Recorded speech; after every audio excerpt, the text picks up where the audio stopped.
और राजस्थान रोडवेज से इस वक्त की बड़ी खबर सामने आ रही है। रोडवेज की बसों में लगे फास्टैग ब्लैकलिस्ट हुए हैं। टोल टैक्स पर काम नहीं कर रहे बसों के फास्टैग, वहीं बस चालकों को देने पड़ रहे हैं अतिरिक्त पैसे। ये बड़ी खबर इस वक्त आपको बता रहे हैं।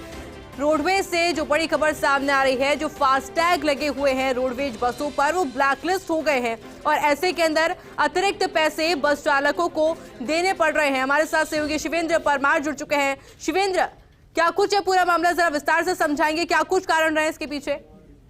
देखिए, लापरवाही की इंतहा है उसी। इससे बड़ी लापरवाही राजस्थान रोडवेज के अधिकारियों की नहीं हो सकती कि रोडवेज बसों में लगे फास्टैग ही ब्लैकलिस्ट हो जाए, क्योंकि ये नियम है NHAI पर जो टोल टैक्स है, वहाँ पर अगर आपके व्हीकल में लगा फास्टैग काम नहीं कर रहा तो आपको जितने का टोल है उतनी पेनल्टी देनी पड़ेगी। और बसों का टोल ऑलरेडी ज्यादा होता है, लोगों को पेनल्टी भी देनी पड़ रही है, तो एक बड़ा आर्थिक नुकसान राजस्थान रोडवेज को हो रहा है। लेकिन लापरवाही, वैसे तो ये नुकसान राजस्थान की जनता को हो रहा है, लेकिन मेरा सवाल ये है कि भाई ब्लैकलिस्ट कैसे हुए? आप ये कह रहे हैं कि जो फास्टैग लगे हैं उनको राजस्थान रोडवेज ने रिफिल ही नहीं किया। देखिए, कमाल की बात यह है कि अभी तक राजस्थान रोडवेज के अधिकारियों को इस सवाल का जवाब नहीं पता कि ब्लैकलिस्ट कैसे हुए। जब से खबर मेरे पास आई है, मैंने राजस्थान रोडवेज के बड़े बड़े अधिकारियों से संपर्क करने की कोशिश की। कुछ अधिकारियों का फोन नो रिप्लाई है, तो कुछ अधिकारियों ने नो कमेंट किया है।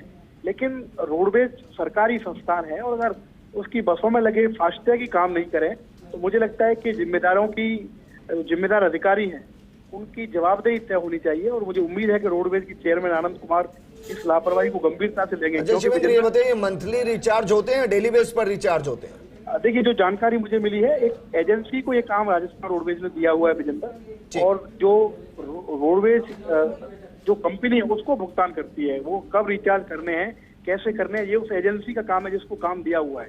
लेकिन इसमें मॉनिटरिंग कर चले उस कंपनी को ब्लैकलिस्ट किया जाएगा। उम्मीद है इससे बड़ी कार्रवाई, इससे बड़ी लापरवाही क्या होगी, और इससे बड़ी कार्रवाई भी नहीं होनी चाहिए कि ब्लैकलिस्ट तो कंपनी को होना ही चाहिए। और अगर इतना नुकसान रोडवेज को हो रहा है तो उसका भरपाई भी उस कंपनी से ही करनी चाहिए विजेंद्र, क्योंकि 2000 से ज्यादा बसें रोडवेज की चल रही हैं और एक एक टोल पर 400-400 रुपए देकर निकलना पड़ रहा है। हमारे पास रसीदें भी कई चालकों ने हमको उपलब्ध दिखा रहे हैं स्क्रीन पर इस वक्त। तो ये राजस्थान रोडवेज की बड़ी लापरवाही है। और मैं तो यही पूछ रहा हूँ फर्स्ट इंडिया पर अपनी आवाज के माध्यम से रोडवेज के अधिकारियों से कि आखिर वो बैठकर कर क्या रहे हैं। अगर वो ये पता नहीं कर सकते कि हमारी बसों के फास्टैग की ब्लैकलिस्ट क्यों हुए हैं और ऐसी नौबती क्यों आई, तो फिर क्या काम कर रहे हैं राजस्थान रोडवेज के अधिकारी?